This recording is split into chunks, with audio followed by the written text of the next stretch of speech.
하나님께서는 오늘 우리와 함께 하십니다. 사도행전에서만 일하시고 역사하시는 분이 아니라 내주하시는 성령께서 오늘 예배드리시는 우리 온 성도님들과 함께 하시는 줄로 믿습니다. 그런데 우리는 내주하시는 성령의 은혜를 우리의 삶 가운데 잘 경험하지 못하는 경우가 있어요. 바쁘게 직장 생활하고 또 가정에서 생활하다 보면 어느새 우리의 삶은 그냥 내가 내 삶을 살지 성령님은 나와 아무런 관계가 없는 분으로 생각되기 쉬운데요. 오늘 본문을 통해 성령님께서는 우리를, 교회를 어떻게 이끌어 가시는지 또 교회에 무엇을 원하시는지를 살펴보므로 성령님이 나와 함께 하시는 은혜를 누릴 수 있기를 주의 이름으로 축복합니다. 먼저 성령님의 일하심을 경험하려면 성령 하나님께서 일하시는 원리를 먼저 알아야 하는데요. 성령께서 일하시는 원리는 먼저 주님은 사람을 세우셔서 일하신다는 거예요. 주님은 주의 일을 하실 때 사람을 통해 일하신다는 겁니다. 그 사람을 통해 일하시는 주님은 먼저 우리에게 고정관념을 내려놓고 일을 하게 하시는 거예요. 뭐를 내려놓는다고요? 고정관념, 편견, 우리의 모든 생각, 판단을 내려놓게 하십니다. 지난 시간 1절 기억나시죠? 5명의 지도자들을 세움받았습니다. 그들에게는 오히려 그 당시 비천한 신분인 사람과 오히려 증오의 대상이었던 사람들도 하나님의 교회의 지도자로 세움받은 거예요.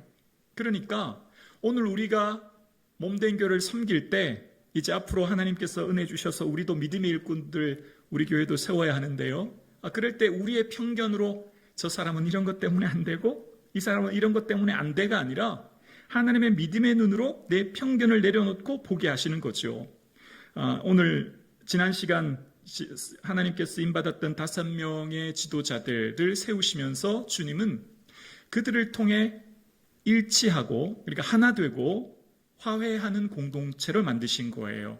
안디옥이라고 하는 국제도시의 이방인들, 헬라인들에게 복음을 전하며 자료에 보면 18개의 종족들이 살았다고 합니다. 수많은 종족 이방인들이 함께 교회에 올 수 있도록. 그러니까 예전에 예루살렘 있을 때면 우리만, 유대인에게만, 우리에게만 주신 복음이었는데 이제는 누구라도 올 수 있도록, 참여할 수 있도록 함께하는 그런 공동체로 거듭난 것이죠. 그렇게 하기 위해서는 먼저 성령께서 그들의 모든 고정관념을 내려놓게 하시고 그의 일을 감당하게 하신 것입니다. 그렇게 그들의 삶 가운데 일하시는 성령 하나님께서는 하나님의 뜻을 알게 하기 위해 먼저 그들로 통하여 기도하게 하심으로 주의 뜻을 깨닫게 하십니다. 기도하게 하심으로요. 특별히 여기 기도는요, 경청 기도예요. 듣는 기도 말하는 것입니다. 주를 섬겨 예배할 때 금식 기도했습니다. 온 마음 다하여 예배한 거예요. 그들의 개인적인 문제를 위해 기도한 게 아니고요. 그들의 개인적인 소망이나 간구를 기도했기보다는 교회에 나갈 방향, 또 교회가 앞으로 어떻게 해야 될지를 기도할 때 성령께서는 바나바와 바울을 따로 세우게 하시고 그들을 보내게 하시는 것을 보게 되어집니다. 자, 여기서 기도를 잠깐 생각해 보려고 합니다. 구하면 주시는 좋으신 주님이십니다. 마음껏 하나님 앞에 아뢰고 구하는 성도님들 되기 원해요. 또한 하나님 앞에 우리의 소원과 바램을 간구할 뿐만 아니라 주님, 이제 제가 어떻게 할까요? 주님, 제가 무엇 하기를 원하세요? 라고 묻고 기다리고 경청하는 기도가 우리에게 필요합니다. 아이가 자라면 돌이 되면 걷기 시작하죠. 그런데 돌이 지나도 3살, 4살 됐는데도 걷지 못하면 부모는 걱정됩니다. 혹은 장애는 아닌가 염려되죠. 오늘 예배드리시는 성도님, 우리의 신앙도 마찬가지 영적인 우리의 삶의 신앙이 자라가야 되는 거죠. 장산 분량으로 성장해야 되는 거죠. 자녀가 늘 부모에게 다 큰 장년이 되었어도 부모에게 간구하고 요청하기만 한다면 그 자녀는 부모의 근심거리가 되지 않겠습니까? 그러니까 우리가 예수를 믿고 신앙생활을 한다는 것은 우리의 삶이 주님과 교제하는 삶이 필요한 거죠. 지난 시간 기억나십니까? 섭리신앙은 거래하는 관계가 아니라 인격적인 상호 교제 관계라고요. 그래서 주님과 인격적인 교제가 충만하게 이루어질 때 우리는 주님의 마음을 깨닫게 되는 거죠. 그래서 우리는요, 마치 결제받듯이, 결제 서류를 하나님께 받듯이 빼곡하게 내 삶의 계획과 소원을 결제받듯이 기도하는 단계를 넘어, 그러니까 소원 청구서, 인생 계획 청구서를 윽박지르듯이 빨리 응답해 주시면 나 신앙 포기할 거예요 라고 하는 협박하듯이 내 뜻을 관찰하듯이, 물론 간구하는 기도가 필요한데요, 그 다음 단계로 들을 수 있는 준비가 있어야 되는 거죠. 그래, 너는 나에 대한 간구와 소원은 알겠어. 그런데 내 마음도 좀 들어봐 라고 하시는 주의 음성을 들을 준비가 되어야 되는 거예요. 부부 관계가 대화가 없다면 남과 다를 게 뭐가 있겠습니까? 성도의 삶은 주님과 깊은 대화하는 교제의 관계가 필요한 거죠. 그래서 주님과 함께 교제하며 대화하며 하나님께 기다릴 때 우리는 우리의 관심사가 점점 바뀌고 있는 것을 발견해요.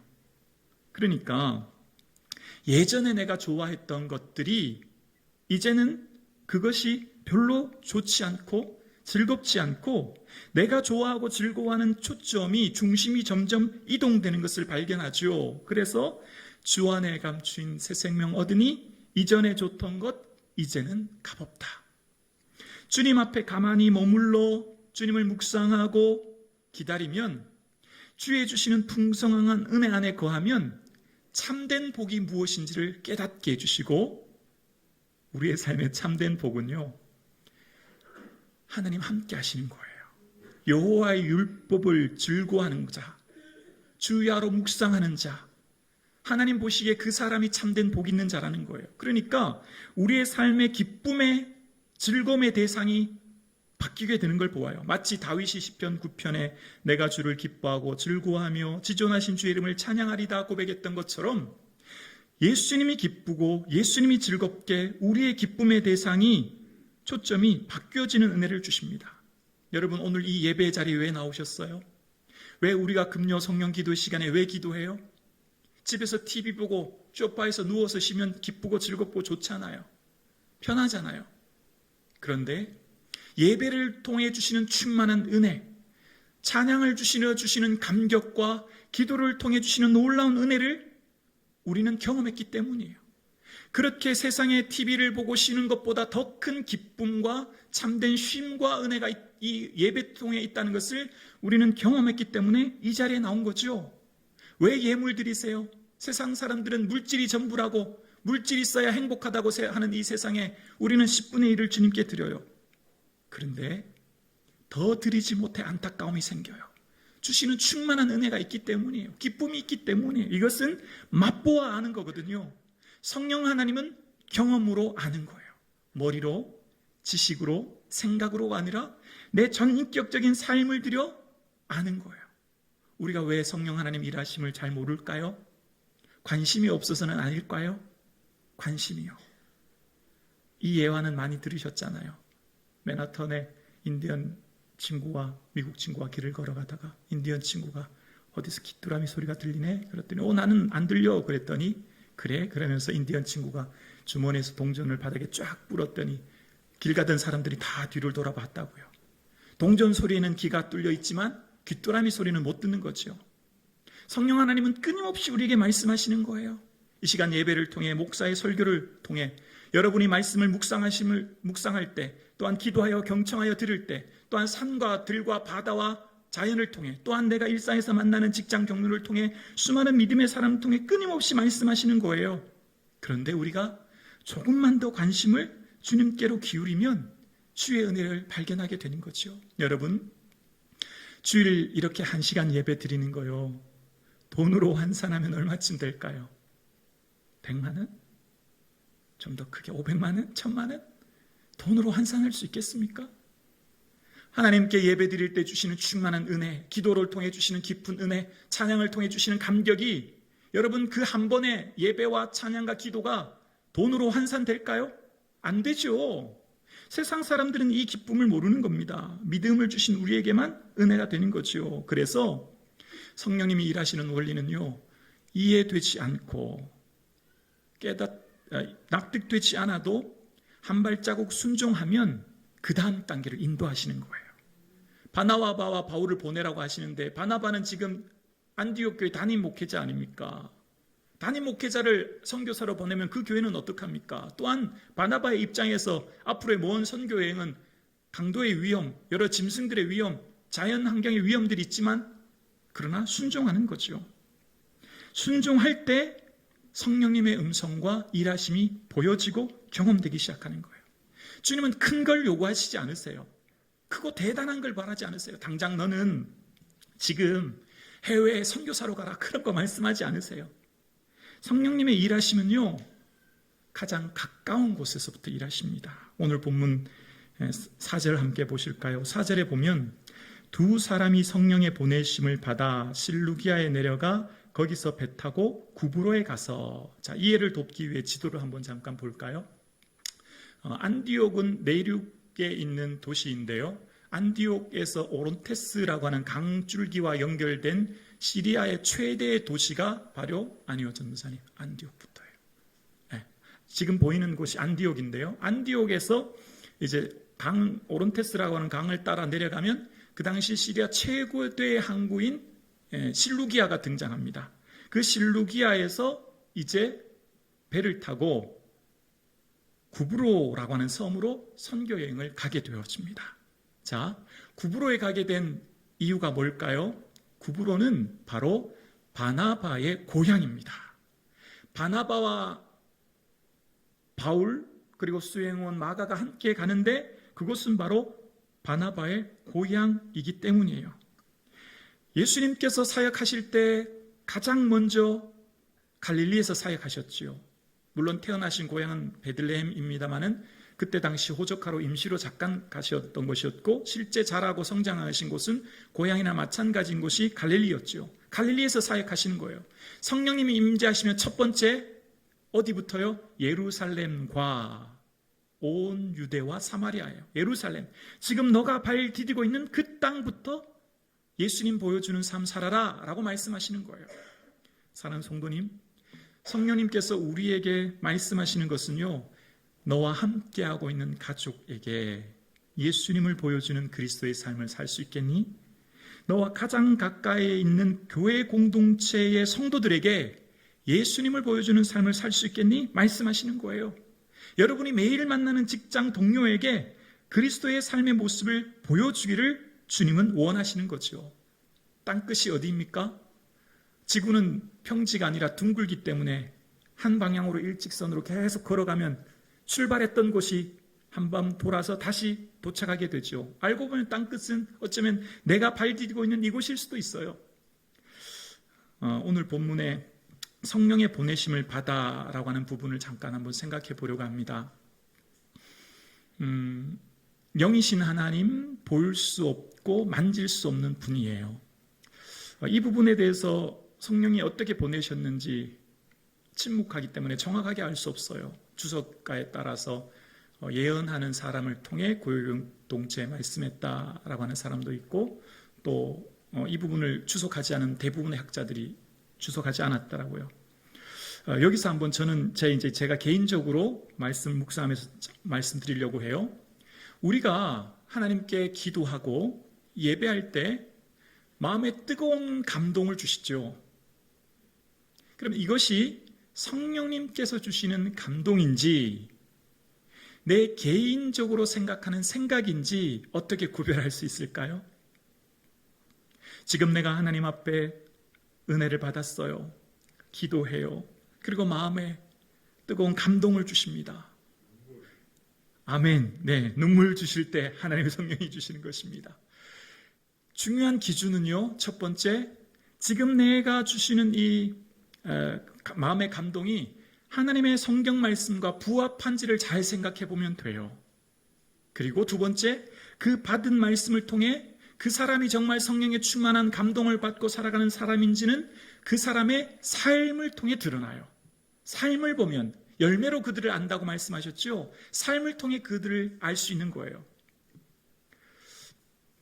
주중에 한 권사님께서 이렇게 넘어지셔서 골반을 다치셔서 핀을 이렇게 심으신 수술을 하셔야 된다는 거예요. 근데 그 말씀을 듣자마 그냥 목양실에 앉아 있는데 그냥 눈물이 줄줄줄 나는 거예요. 정말 그러면서 있는데 그 마음에 감동이 들어요. 마음에 근심하지 말라. 하나님을 믿으니 또 나를 믿으라. 제가 경험한 하나님은 하나님 앞에 있을 때 꼭 예배 시간 혹은 기도 시간뿐만 아니라 삶의 순간 속에서 힘들고 지칠 때 위로해 주실 때는요, 말씀을 통해 위로해 주시더라고요. 하나님 말씀을 통해 내게 격려해 주시고 내가 말씀을 통해 깨닫게 하시고 그럴 때 새로운 힘과 소망을 얻게 하시더라고요. 그러니까 우리의 삶에 주시는 마음의 감동이 하나님께서 주시는 말씀을 통해 또 끊임없이 파도처럼 밀려오는, 그러니까 한 번의 생각이 아니라 하나님의 성령님의 생각은요, 일회적인 사건으로 주시는 게 아니라 마치 파도처럼 밀려와요. 끊임없이 밀려와요. 아, 내가 주를 위해 뭘 해야 되겠다. 아, 이번에 내가 주를 위해 이런 일을 해야 되겠다라고 하는 생각이 일회적인 사건이 아니라 기도할 때 또한 생각 속에 삶 속에 끊임없이 파도처럼 밀려와 주시는 은혜가 있는 거죠. 성령님의 일하시는 역사 앞에 우리가 이해되지 않고 납득되지 않아도 순종의 첫발을 내디디시는 저와 여러분 되실 수 있기를 주님 이름으로 축복합니다. 성령님은 한 발자국 한 발자국 주의를 가게 하십니다. 주님이 지난 시간 성령이 이르시되라고 하면서 한꺼번에 어떻게 해야 될 걸 다 말씀하지 않으셨어요. 첫 번째는 사람을 세우라, 두 번째는 안수해서 보내라, 세 번째 목적지를 말씀해 주셨죠. 성령님께서 우리를 인도하시는 방식은 처음부터 전체 지도를 펼쳐 보여주시면서 하기보다는 매 순간순간 기도함으로 인도하심 받아라 하나님의 그 길을 걸어가게 하시는 거죠. 그러면서 두 사람이 오늘 본문 이제 구브로에 도착하는데요. 그 구브로의 동쪽에 있는 섬이 5절에 보면 살라미라고 하는 동쪽의 섬이에요. 이 살라미에서 회당에서 하나님 말씀 전합니다. 그리고 섬을 가로질러 갑니다. 이 섬 크기가 한 180km 되니까 제주도가 직선으로 70km 좀 넘으니까 2배 반 정도 크기라고 할 수 있죠. 엄청나게 큰 섬이에요. 6절에 보면 온 섬 가운데로 지나서 바보에 이르러라고 이야기합니다. 지도 한번 다시 보여주실래요? 네, 그러니까 살라미라고 하는 것은 구브로에 있는 동쪽 섬 항구 도시였고요. 거기서 이제 이 구브로 섬을 내륙을 가로질러서 서쪽에 있는 바보라고 하는 항구에 도착합니다. 도시에 도착합니다. 그곳에 도착했을 때 그곳에는 그 지방을 다스리는 총독의 관저가 있었습니다. 서기오 바울이라고 하는 사람인데요. 그 총독 옆에는 거짓 선지자라고 하는 바예수라고 하는 사람이 같이 있었던 것을 보게 되어집니다. 섬 있는 곳은 특히 미신이 강하지 않습니까? 오늘도 아프리카 같은 데 가면 추장 옆에는 반드시 무당이 있는 것을 봅니다. 선교를 가보면 우리가 많이 그런 걸 경험하지 않습니까? 이 의사 판단에 굉장히 중요한 영향을 미치는데요. 아마 이 거짓 선지자인 바예수는 서기고 바울 옆에서 영향을 미치면서 자기의 이권을 챙기는 그런 사람이었던 것을 보게 되어집니다. 그 사람을 이끌어 마술사라고 하는 표현을 쓰는데요. 마술사의 원어의 뜻을 보면 점성술사 혹은 해몽가 이런 의미가 있어요. 별들을 보면서 꿈을 해석하여 주면서 이제 그 총독 옆에서 자신의 영향력을 확대시키는 사람이었던 것을 보아집니다. 바예수라고 하는 사람을 처음 소개하는 단어는 거짓 선지자라는 거예요. 원래 선지자는 하나님의 마음과 뜻을 사람들에게 전달하는 사람이죠. 이때 당시 주석을 보면 학자들은 선지자들은 한 곳이 아니라 여러 곳을 순회하면서 말씀을 전했다고 해요. 그래서 사도행전 11장 27절에도 보면 그때 선지자들이 예루살렘에서 안디옥에 이르니라는 표현이 등장하지 않습니까? 그러니까 어쩌면 오늘 지금 바예수라는 사람은 이제 구브로라는 섬까지 와서 선지자로 사역하다가 무슨 이유인지 정확하게 모르겠어요. 여기서는 제가 그냥 말씀을 묵상하면서 드리는 말씀이에요. 무슨 이유인지 모르겠지만 그가 타락했던 것 같아요. 하늘의 별을 보면서 점을 치는 그런 모습으로 타락하게 되었습니다. 바에수라고 하는 이름 자체도 구원자의 아들이라는 뜻인데요. 자기 스스로 구원자라고 하면서 높이는 그런 모습을 보게 되어집니다. 그런데 그를 향해서 오늘 그는 이 바울과 바나바가 오자 총독을 믿지 못하게 애쓰는 모습을 보게 되어집니다. 아마 자신의 자리가 위태로워졌기 때문인 것을 보게 되어져요. 자, 그때 바울이 11절에 뭐라고 하는지 이렇게 얘기합니다. 보라, 이제 주의 손이 내 위에 있으니 내가 맹인이 되어 얼마 동안 해를 보지 못하리라 하니 라고 이야기합니다. 오늘 본문을 보면 마치 큰 심판과 저주의 말 같은데 오늘 본문을 다시 곰곰이 살펴보면 성령이 충만한 바울, 하나님 마음에 감동받은 바울이 다시 한번 바에수에게 기회 주고 있다라는 것을 발견하게 돼요. 왜냐하면 먼저 얼마 동안이라는 표현을 씁니다. 영원히 시각장애로 산다는 뜻이 아니라 잠깐 시각장애가 된다는 거예요. 앞을 보지 못한다는 거예요. 마치 사도 바울 본인이 과거 다메섹에서 주를 만났을 때 경험했던 것처럼 말입니다. 그리고 11절에 보면 이제 주의 손이 내 위에 있으니 라는 표현을 씁니다. 사도행전에 나타나는 주의 손은요, 회복케 하시고 부흥케 하시는 은혜가 있는 걸 보는데요. 사도행전 이 앞구절 11장 21절에 보면 주의 손이 그들과 함께 하심에 수많은 사람들이 믿고 주께 돌아오더라 라고 얘기합니다. 주의 손이 함께하면 회복하고 돌이키게 하고 하는 모습이 있는 것을 봅니다. 그러니까 지금 바에수에게 주의 손이 바에수의 삶 가운데 함께해서 그가 얼마 동안 앞을 보지 못하지만 회개하여 돌이켜 주께 돌아오게 하는 바울의 따뜻한 마음, 성령이 충만하여 바에수에게 다시 한번 기회를 주고 살리고자 하는 바울의 마음을 발견하게 되어집니다. 성령님께서는 한번 우리에게 주시는 은혜를 거두지 않으세요. 그러니까 요한복음 14장 16절에 보면 다른 보혜사를 너희에게 주사 영원토록 너희와 함께 있게 하리니 라고 이야기합니다. 영원토록 우리와 함께 하시는 분이 성령님이세요. 우리를 버리거나 우리를 포기하시는 분이 아니라 영원히 우리와 함께 하시는 좋으신 분이심을 깨닫게 되는 거죠. 그러니까 우리가 예수 믿고 구원 얻는 것은 전적인 주의 은혜요 주의 주권이고요. 주님이 우리를 택하시고 영원히 우리와 함께 내주하시는 줄로 믿습니다. 그 하나님 바라보고 이제 우리가 신앙생활하며 나아가는 거예요. 자, 그러면서 성령님의 일하시는 이 사역의 원리를 보면 각자에게 사명과 은사와 다른 직분을 주시는 것을 보게 되어집니다. 오늘 본문에 바나바가 바에수에게 보라 주의 손이 내 위에 있으니 얼마 동안 해를 보지 못하리라 라고 했고 그가 앞을 보지 못하여 이것을 통해서 총독 서기오 바울이 예수 믿는 은혜가 있습니다. 누가 했죠? 바울이 했습니다. 자, 바울은 우리가 생각할 때 오늘 바나바와 바울 중에 우리가 흔히 생각하기는요, 바나바가 훨씬 더 경건하고 주를 위해 더 많이 충성하고 헌신한 사람으로 보여요. 왜냐하면 이전에 그는 사도행전 4장에 자신의 땅을 팔아서 드리는 헌신이 있었고 또 이전 예루살렘에서 안디옥으로 올 때까지 순종하는 모습이 있었고 삶 전체가 어쩌면 주를 위해 살아갔던 삶인데 그런데 오늘은 웬일인지 바울을 통하여 권능과 능력과 역사가 나타나고요. 오늘 본문 이후로 이제 바울을 통하여서 선교의 직접적인 일을 주관하게 하시는 것을 보게 되어집니다. 그러나 바나바는 자신의 맡겨진 일들로 인하여 바울을 부러워하거나 혹은 하나님께 대한 원망의 모습이 등장하지 않아요. 성령님이 주시는 각자의 은혜가 있는 거죠. 사랑하는 성도님, 우리 교회는 우리 교회에 주시는 은혜가 있는 줄로 믿습니다. 여러분의 삶은 여러분 각자에 주신 은혜가 있는 거예요. 타인과의 삶의 비교가 아니라 하나님이 주신 은혜가 있는 거죠. 김부기 목사는 김부기 목사에게 주신 특별한 은혜가 있는 줄로 믿습니다.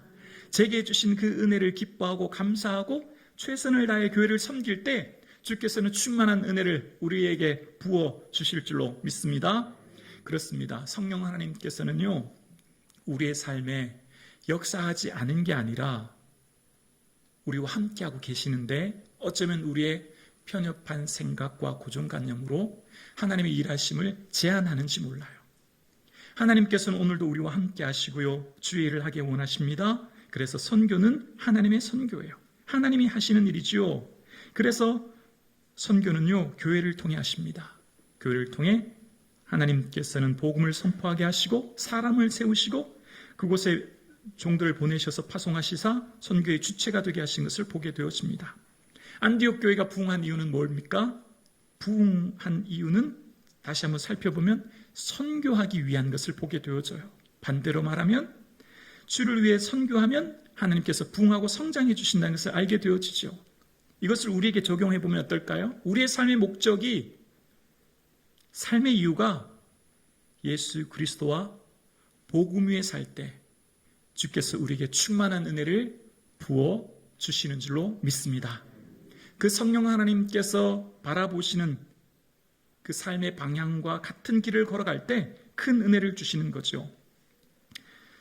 톨스토이는 인생이라고 하는 것은 대합실에서 기차를 기다리는 것과 같다.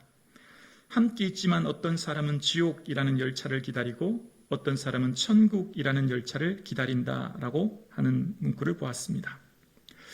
우리는 오늘 지금 대합실이라는 곳에서 기다리고 있습니다. 여러분, 과거 대합실에 보면 많은 보따리를 가지고 아주머니들이 또 학생들이 기다리고 있는 것 영상되지 않습니까? 그런데 중요한 것은 무슨 기차를 타느냐죠. 어떤 기차를 타느냐에 따라 그 목적지가 결정되는 것처럼 우리는 지금 천국이라고 하는 열차를 타고 천국을 향해 기다리는 대합실에 기다리고 있어요. 세상 사람들이 볼 때 좀 초라해 보일 수도 있죠. 세상 사람들을 볼 때 좀 연약해 보일 수도 있어요. 그러나 성령님의 이끌리심 받아 하루하루 말씀에 순종하여 나아갈 때 사람들이 볼 때 화려하지 않아도 이 길 끝에는 생명의 길이 될 줄로 믿습니다. 사도행전 29장은 오늘도 저와 여러분을 통해 성령 하나님께서 기록해 가기를 원하십니다. 말씀에 순종하는 우리를 통하여 우리의 삶의 자리가 예수 그리스도가 보여주어지는 그러한 삶 사실 수 있기를 주의 이름으로 축원합니다. 기도드리겠습니다.